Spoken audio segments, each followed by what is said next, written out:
एक साहब ने कुर्बानी का जानवर खरीदा, 6 लोग शरीक हो गए। अब ये जो 7वें आए तो इन्होंने जब पैसे दिए तो ये 7वें नहीं थे बल्कि 6 इनके भाई और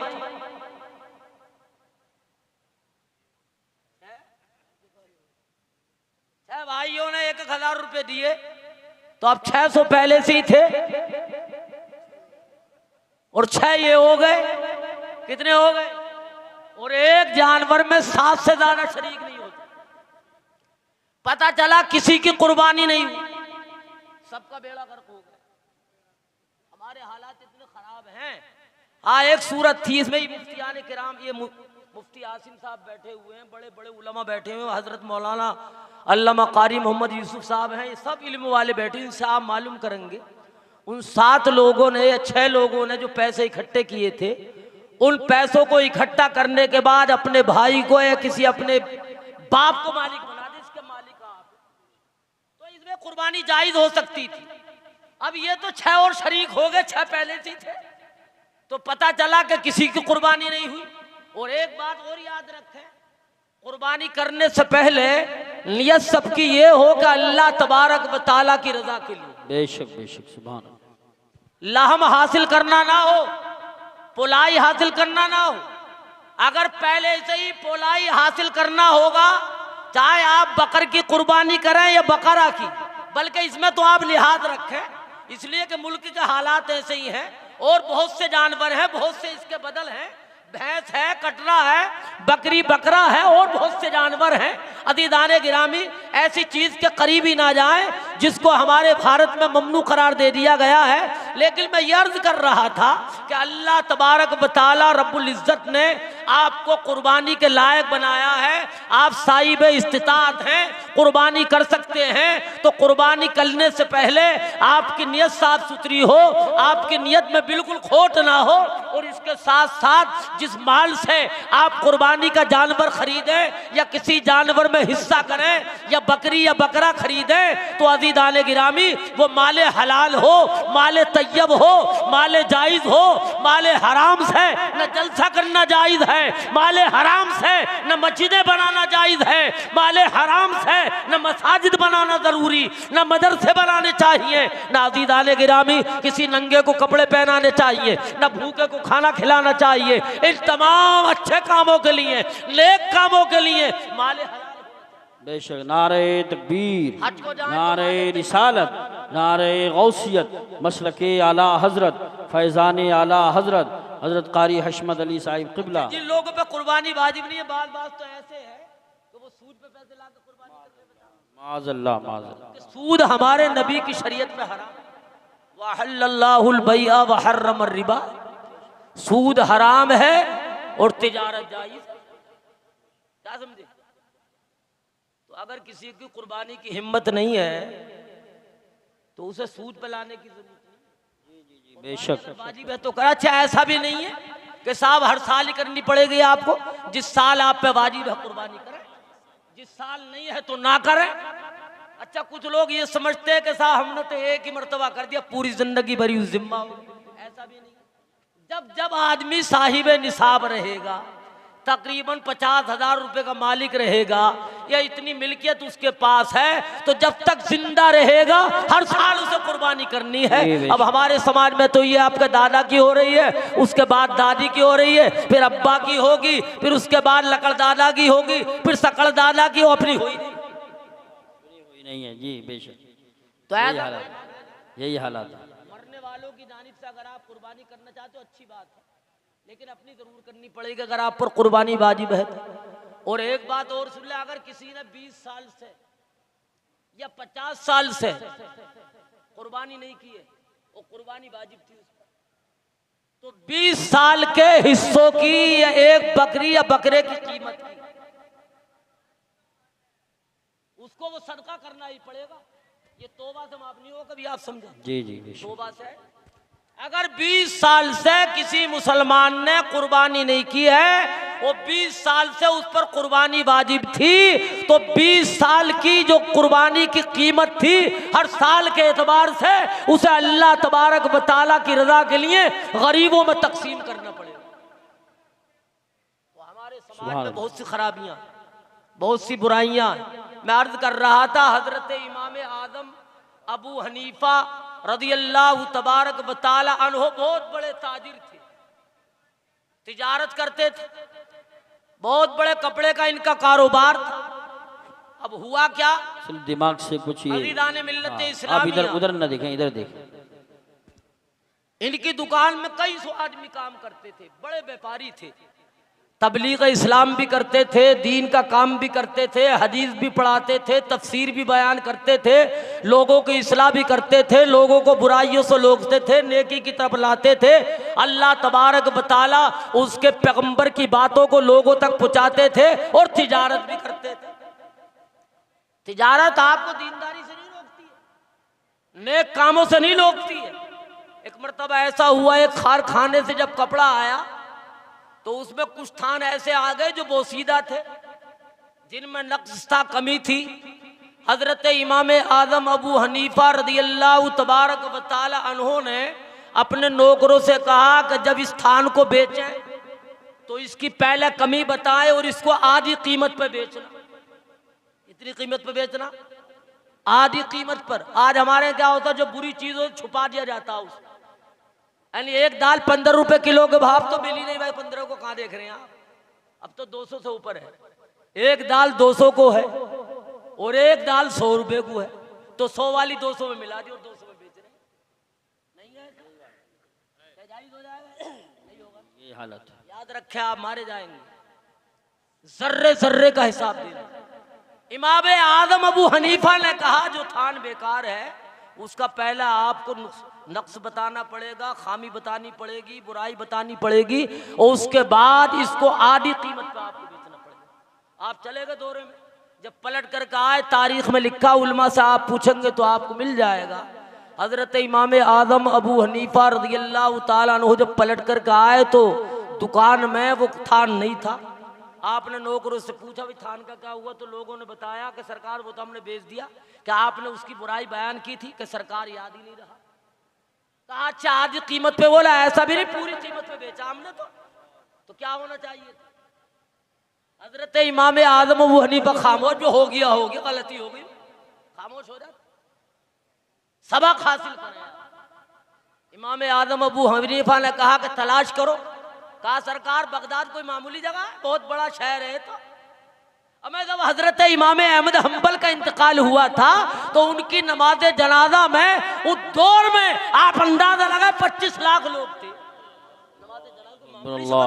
सुभान अल्लाह, कितनी बड़ी बस्ती होगी। आपने कहा सरकार कहाँ तलाश करें, कहाँ ढूंढे? तो अल्लाह तबारक व तआला के इस मुकद्दस बंदे ने कहा, हमारे और आपके इमाम ने कहा, हम हनफी कहलाते, इन्होंने कहा उस रोज की जितनी आमदनी सुबह से शाम तक जितनी बिक्री हुई, वरना होना क्या चाहिए था, अगर 10,000 के वो थान बेचे तो जो बेकार थे तो 10,000 रुपए गले में से निकालते थे, तकसीम कर देते। लेकिन सुबह से शाम तक जितनी बिक्री हुई, सारी बिक्री को आपने हुक्म दिया कि इसको गरीबों में सदका कर दो।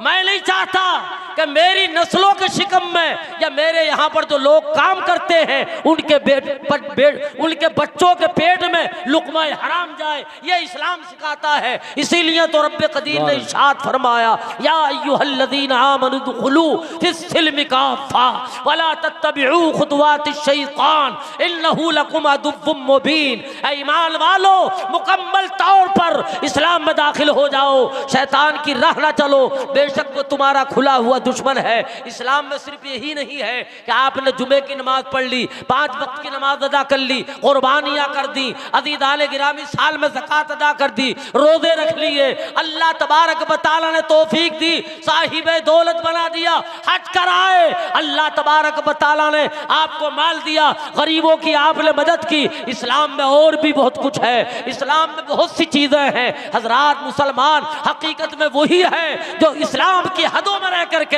अपनी मुकद्दस जिंदगी के लम्हों को गुजारता है, और जिसने इस्लाम को नहीं समझा, इस्लाम के उसूल ज़ाब्तों से हट करके अपनी जिंदगी को गुजार रहा है, तो उसकी जिंदगी अधूरी, बेशक बेशक हक है। सुभान अल्लाह, सुभान अल्लाह, अधूरी है। कहाँ वो दिन, कहाँ मुझे मरना, आपको ही मरना, मरने से पहले आपको ये खामियां दूर करनी है। आज हमारे समाज में बहुत बुराइयां, बहुत से लोग ज्यादा तोलने का, कम तोलने का। हमारे ठाकुरदाने में एक साहब थे, इंतकाल हो गया, अल्लाह उनकी मगफिरत फरमाए। वो गल्ले का काम करते थे, मुझसे कह रहे थे वो कि कारी साहब हमारे सट्टी खरीद के लाए थे 1 कुंटल, और 1 कुंटल में 1 कुंटल पकड़ लेके अकल में आ रही है, कम से कम 1.5 कुंटल लाए होंगे डकैती डाल करके। गुनाह तो गुनाह है, नेकी नेकी है।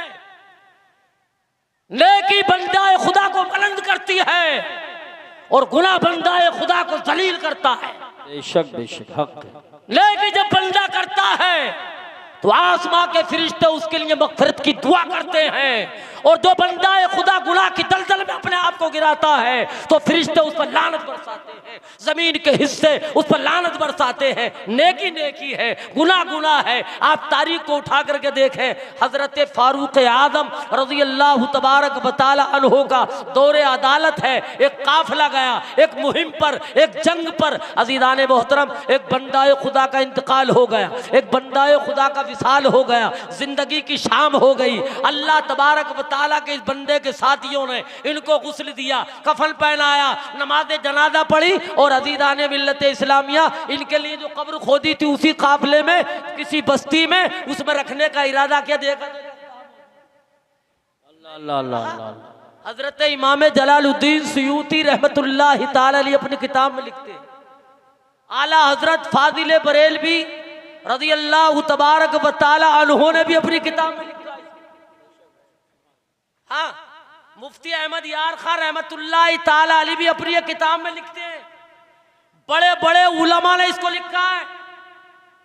दौरे खिलाफत फारूक आजम का है। अब ये बंदा है खुदा कोई मामूली बंदा।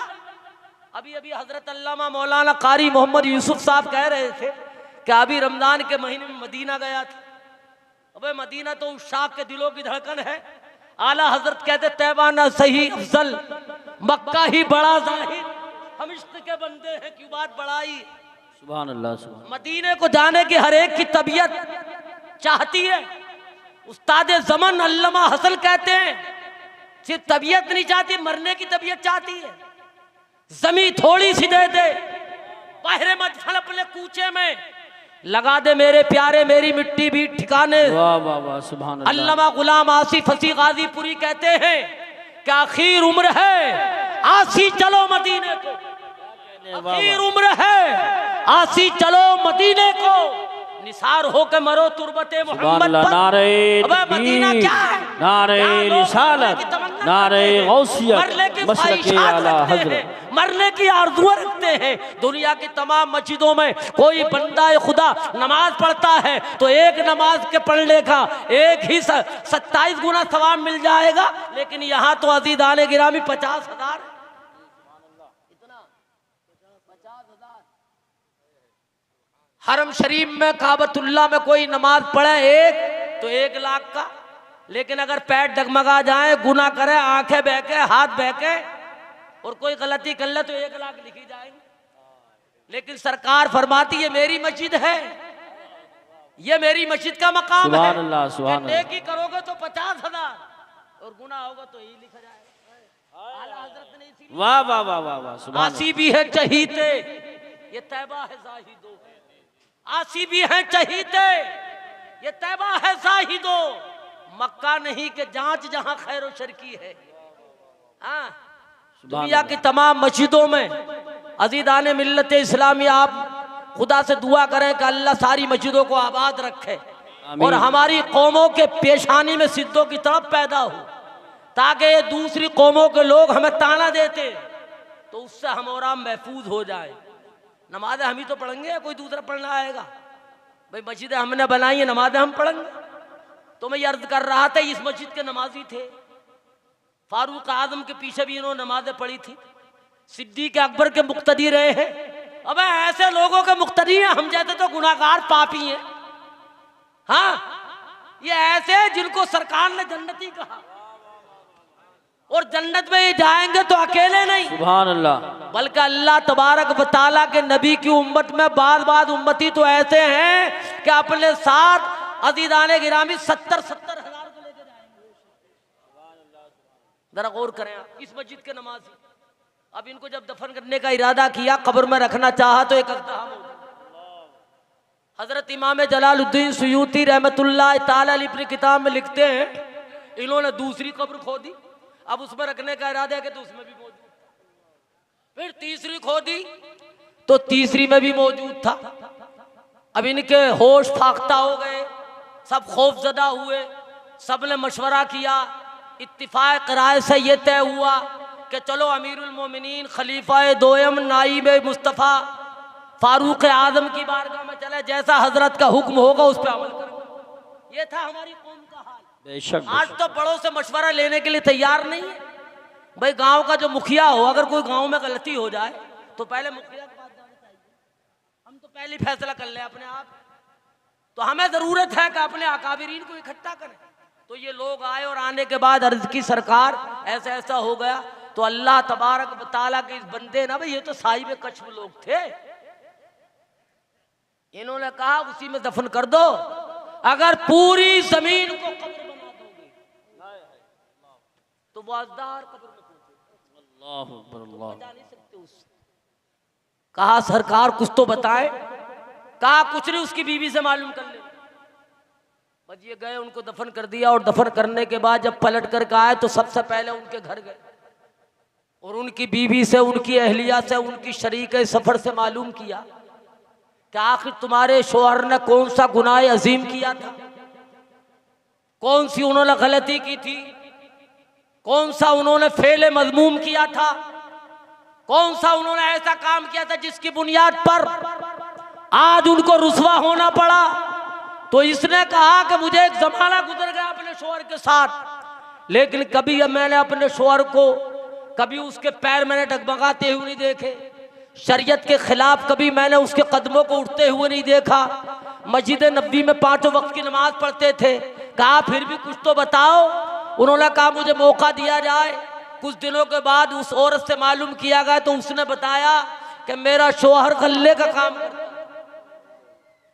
या कोई परचूनी की दुकान करता हो कोई आदमी, संबूसी में आते हैं। हाँ? तो मेरा शोहर जब दूसरों से लेता था तो ज्यादा लेता था और अपना माल देता था तो कम देता था। अल्लाह। मालूम हुआ इतनी बड़ी सजा है इसकी। आप है कहाँ अज़ीज़ाने मिल्लत इस्लामिया। बहुत से काम हैं ऐसे हमारे समाज में जो लोग करते हैं। अगर किसी आदमी का ऐसा काम हो जो हराम हो, उस हराम काम के अलावा कोई जायज काम ना हो पहलू से, तो उसके यहाँ पर खाना खाना भी जायज नहीं है। ये आप याद रखें। हक है। यानी कोई आदमी नाचने गाने का काम करता है, इसके अलावा पहलू में कोई दूसरा जायज काम नहीं है, तो उसके यहाँ खाना खाना हलाल नहीं है। ऐसे ही कोई बंदा डीजे बजाता है और डीजे के अलावा कोई जायज काम नहीं है। आज तो हमारी कौम कूद रही है, नंगी हो गई। अब इस्लाम में इसकी इजाजत ही नहीं है। इस्लाम नाचने गाने का नाम नहीं है, इस्लाम खुराफात का नाम नहीं है। इस्लाम मुस्तफ़ा जान रहमत और मुस्तफ़ा जान रहमत के चाहने वालों की मोहब्बत और उनकी रिजा का नाम है। इस्लाम पाकीज़गी का सबक देता है, इस्लाम बुराइयों को मिटाता है, इस्लाम बगावत के शोलों को सर्द करता है, मोहब्बत का दर्द देता है, इस्लाम निफाक को मिटाता है, इस्लाम इत्तिफाक का दर्द देता है। अज़ीज़ाने गिराम, अल्लाह तबारक व तआला के रसूल की शरीयत के तहत जिंदगी गुजारो, इसी में तुम्हारे लिए कामयाबी है। वरना आप याद रखो, अभी तो कब रुसवा हम और आप, एक दौर ऐसा आएगा कि आप ज्यादा रुसवा हो जाएंगे। ये तो किसी का कर्म है, किसी का फजल है कि बार बार तुम सताए जाते हो, लेकिन किसी की मदद तुम्हारे लिए आ जाती है। अल्लाह तबारक व तआला तुम्हें परवाना इज्जत दे देता है। वरना अज़ीज़ाने गिरामी, मेरे और आपके अमाल ऐसे नहीं हैं जिसकी बुनियाद पर हमको इज्जत मिले, लेकिन ये किसी का सदका है, किसी का करम है कि जिसकी बुनियाद पर आप बाइज्जत हैं। बेशक बहुत अच्छी बात। क्या कहते अपने बच्चों को अच्छी तालीम दो, अच्छी तरबियत दो, तो मालूम ये हुआ गलत काम का गलत बहुत सोच समझ के कदम उठाओ। अल्लाह तबारक व तआला ने आपको अक्ल सलीम अता फरमाई है, बेशक। और आप ऐसे हैं, आप अशरफुल मखलूकात हैं, आपसे अच्छा मखलूकात में कोई नहीं है। बेशक। और फिर अशरफुल मखलूकात में होते हुए भी आप मुस्तफ़ा जान रहमत सरवरे कायनात सल्लल्लाहु ताला अलैहि वसल्लम के उम्मती और मुस्तफ़ा के गुलाम हैं। बेशक। हैं? आप उनके गुलाम हैं जिनकी उम्मत का आलम यह होगा कि सारे नबियों की उम्मत आधी होगी, बल्कि आधी से भी कम। एक जगह आया एक हदीस शरीफ में कि कयामत के दिन जन्नतियों की जो सफ़े होंगी 120 होंगी, तो 120 सफ़ों में 40 में सारे नबियों की उम्मत होगी, 40 सफ़ों में सारे नबियों की उम्मतें होंगी, और 80 में मुस्तफ़ा की उम्मत। सुभान अल्लाह, माशाअल्लाह। आप इतने इज्जत वाले हैं, आप इतने उरूज वाले हैं, लेकिन अजीज आने गिरा में आप भी तो कुछ करो। आप खाली यही करोगे पुलाई खरीदी और खाई और सो गए। अबे बार बार घर आपको ऐसा मिलेगा हमारे समाज में कि जो अल्लाह का नाम लेने वाला पूरे घर में कोई है ही नहीं। सही फरमा रहे हैं हज़रत। हाँ, इनका काम तो बस सिर्फ यही है, सुबह को उठे 11 बजे और इन्होंने पुलंदा लिया और चल दिए, और उसके बाद फिर परल के आए, पुलाई खरीदी खाए सो गए। इन्हें पता ही नहीं है कि इस्लाम ने क्या हुक्म दिया। हाँ? ये तो ये समझ रहे कि हमारा मकसद जिंदगी तो यही है, खाना पीना, दौड़ना, इधर उधर जाना, शादियों में जाना, नाच गाना सुनना, और हमारा इसके अलावा कुछ नहीं। ये तबाही है, बर्बादी है। हमें और आपको जरूरत है अपने बच्चों को अच्छी तालीम। मैं ये नहीं कह रहा कि अपने बच्चों को आप बहुत बड़ा इतना बड़ा आलिम बनाओ कि भारत में कोई ना हो, लेकिन कम से कम अपने बच्चों को इतना तो सिखा दो कि आपका बच्चा हराम और हलाल में तंजीद। अपने बच्चों को इतना तो सिखा दो कि आपका बच्चा मस्जिद में नमाज पढ़ने के लिए जाए तो समझे मैं खुदा के घर में खड़ा हुआ। आज हमारे बाल बच्चों को ये पता नहीं है हम घर में हैं या मुस्तफ़ा जान रहमत सरवरे कायनात सल्लल्लाहु ताला अलैहि वसल्लम ने जिस जगह का एहतराम का हुक्म फरमाया उस जगह है। हमारे हालात बड़े खराब हैं। अल्लाह तबारक व तआला हमें और आपको अमल की तौफीक दे। आप कितने इज्जत वाले, इतने इज्जत वाले हैं, इतने इज्जत वाले हैं आप, खुदा की कसम। अजीज़ान मिल्लत इस्लामिया, मुझे एक बात याद आई, हिकायत है।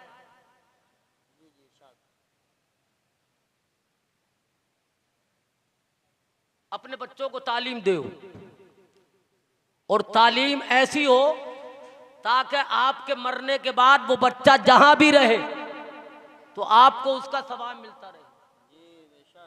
पूरा कुरान ना सही, हाफिज कुरान ना सही, कुरान पाक को मखारिज सिफात के साथ चंद सूरतें, चंद आयतें याद कर ले, जिनको वो नमाजों में पढ़ता है।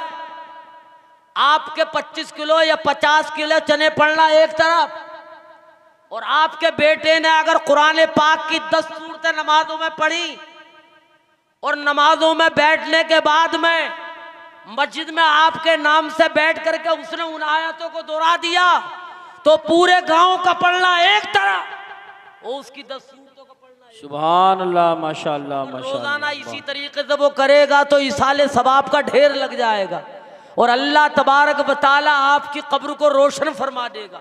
मैं ये अर्ज कर रहा था, एक तारीख में ऐसे बंदाए खुदा गुजरे हैं जिनको दुनिया मुजाहिद अब्दुल रहमान के नाम से जानती है। आज भी मुसलमान है, कल के भी मुसलमान थे। मुजाहिद अब्दुल रहमान एक जंग में गए, अभी अभी इनकी शादी हुई थी, चंद महीने हुए थे। इन्होंने अपनी बीबी को हमल से छोड़ा, तो अपनी बीबी के इन्होंने अमानत सुपुर्द की। कुछ उनको मालो सर दिया, कुछ दौलत दी, कुछ अशरफिया दी, और कहा मैं तो अब जा रहा हूँ सफ़र में, इस पैसों को सही तौर से खर्च करना। आज हमारी और आपकी बेटियों का, हमारी और आपकी माओं का, और हमारी और आपकी बहनों का हाल ये है, शुआर इधर से कमा के लाता बड़ी मेहनत के साथ, और हमारी माँ और बहनें उन पैसों को ऐसे बहा देती हैं जैसे नाजायज तरीके से आए, पानी की तरह बहा देती हैं। लेकिन कल की माओं को, कल की बहनों की तारीख आप पढ़ें। आपने कहा मैं जा रहा हूं जंग में, अल्लाह तुम्हें बच्ची दे, ये बच्चा उसकी अच्छी तरबियत करना, अच्छी तालीम देना, इस तरीके से तालीम देना जैसा कि मेरे नबी ने फरमाया, जैसा मेरे नबी का हुक्म है। और चले गए और कहा अगर मैं पलट करके आ गया तो दोनों अमानतों के ताल्लुक से आपसे पूछूंगा, और पलट करके नहीं आया तो कयामत में आपसे मालूम करूंगा। मुजाहिद अब्दुर रहमान चले गए, शबाब की दहलीज पर इन्होंने कदम रखा था। 30 साल की इनकी उम्र है। 1 साल गुजरा, 2 साल गुजरे, 3 साल गुजर गए, 4 साल, 5 साल, 30 साल का जमाना गुजर गया। और मैं यहाँ तो अगर 2 साल के लिए शोर गायब हो जाए, चला जाए, तो 6 महीने के बाद बीवी चली जाए। हाँ, पता चला दूसरा शोहर ढूंढ लेती। हाँ, 30 साल गुजर गए। 30 साल में आदमी बूढ़ा हो जाता है। जब 30 साल के बाद ये पलट कर आए, तारीख इस्लाम में लिखा है जब ये रात को दाखिल हुए मदीने में, उसी लिबास में जो फौजी लिबास था, और अपना दरवाजा खटखटाया, आवाज दी, तो एक नौजवान निकल कर के आया जिसके चेहरे पर काली दाढ़ी है, इस्लामी लिबास है, सर पे कुला शरीफ है। इसने देखा कि मेरे घर में और एक नौजवान अजनबी आदमी, मियां इनके तेवर बदल गए कि हमारे नबी की शरीयत तो इसकी इजाजत नहीं देती कि अजनबी आदमी का हमारे घर में क्या काम, और आज तो हमारे यहाँ इजाजत है कि जब चाहो आ सकते हो, वो जब चाहो जा सकते। तुम्हारी दरवाजा खुला हुआ है, रात की तारीकियों में आओ या दिन के उजाले में आओ, जुमे रात को आओ या जुमे को आओ, तुम्हारे लिए कोई प्रतिबंध नहीं है। जब तुम्हारी तबीयत करे आ सकते हो।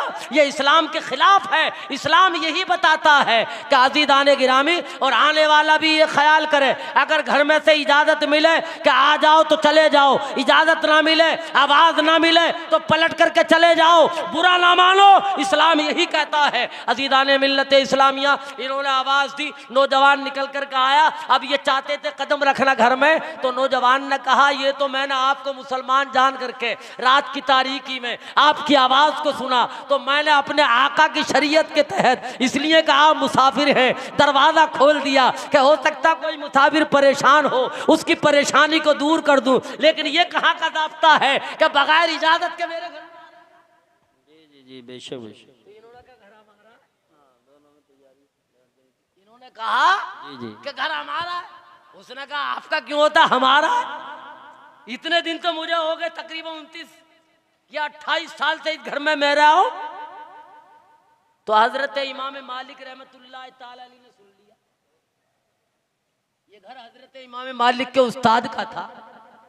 कैसा होगा ये घर का मालिक इस वक्त, जो हजरत मुजाहिद अब्दुर रहमान से बात कर रहा है। जरा गौर तो करें आप, यानी जिसकी बारगाह में इमाम मालिक जैसा इमाम पढ़ता हो, उन्होंने आवाज सुनी अपने उस्ताद की और मुजाहिद अब्दुर रहमान की, तो बाहर को निकले और देख कर के अंदर को चले गए कि मुजाहिद अब्दुर रहमान आ गए। मुजाहिद अब्दुर रहमान आ गए। अल मुख्तसर हुआ क्या, अज़ीज़ाने मिल्लत इस्लामिया, इनकी बीबी ने आवाज सुनी, वो आ गई, और आने के बाद फौरन अपने शोहर का गट्टा पकड़ा, घर में ले गई। तो इस नौजवान का पारा गर्म हो गया कि हमारी वालिदा ने ये क्या किया, ये तो हमारे नबी की शरीयत के खिलाफ है। एक अजनबी मुसाफिर आदमी का गट्टा पकड़ा और घर में लेकर के चली आई। लोगों ने समझ लिया कि हो सकता हमारी वालिदा जो जिक्र किया करती थी वही आगे दिखे, वही। और आज हमारे और आपके कहा आदमी आदमियों से मुसाफा करे, औरतें औरतों से। अब औरतें आदमियों से मुसाफा कर रही हैं। हाँ, वो हद्दन तो गले मिल रही है, गले आदमियों से। कहाँ है, कौन सी किताब में लिखा है? मुतलकल हराम है ये, गुनाह आज़म है, गुनाह सगीरा भी। जी अल मुख्तसर, मुजाहिद अब्दुर रहमान ने अपनी बीवी से कहा, तो इस नौजवान ने समझ लिया कि मेरे वालिद आ गए। कहा मेरी अमानतों का क्या हुआ? तो इन्होंने कहा बेहम्दिही ताला, मेरा रब गवाह है, मैंने शहर मदीना में आपकी अमानतों की ऐसी हिफाजत की है कि अल्लाह तबारक व तआला अल इस्लाम की शहजादी को ऐसा जज्बा अता फरमा कि अपने शोहर की अमानतों की हिफाजत करे। आमीन। इन्होंने खाना तैयार किया, बिस्तर पर सो गए। अरे मियाँ बीवी इनसे भी आ गई थी। सुबह को मस्जिद के मीनारों से सदाएं बुलंद हुई, तो इनसे पहले जागी हुई थी, वुदू कर रही थी, ये भी उठ गए, नमाज पढ़ने के लिए तैयार हो गए। इन्होंने फिर सवाल कर दिया हमारी अमानत का क्या हुआ? तो कहा मस्जिद में जाओ, एक जमाने के बाद आयो, मस्जिद में नमाज पढ़ना, आका की मस्जिद में, उसके बाद रोज़े रसूल पर जाना, सलातो सलाम पढ़ना, और जब वहां से पलट करके आओगे मस्जिद नबवी शरीफ, मिंबर पर तुम्हारी अमानत मिल जाएगी। कहा मैंने जो कहा सच है।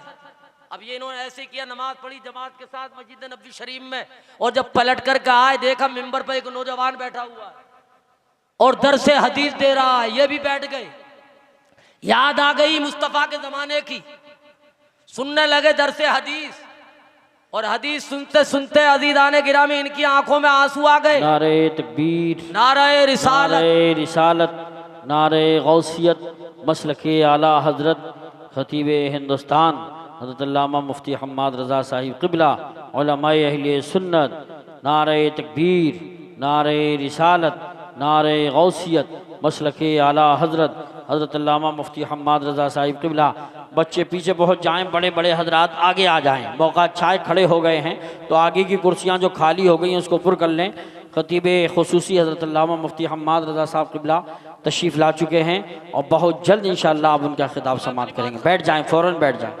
दुरूद शरीफ पढ़िए सल्लल्लाहु अलैहि नबी की उम्मी की वालिही सल्लल्लाहु ताला अलैहि वसल्लम।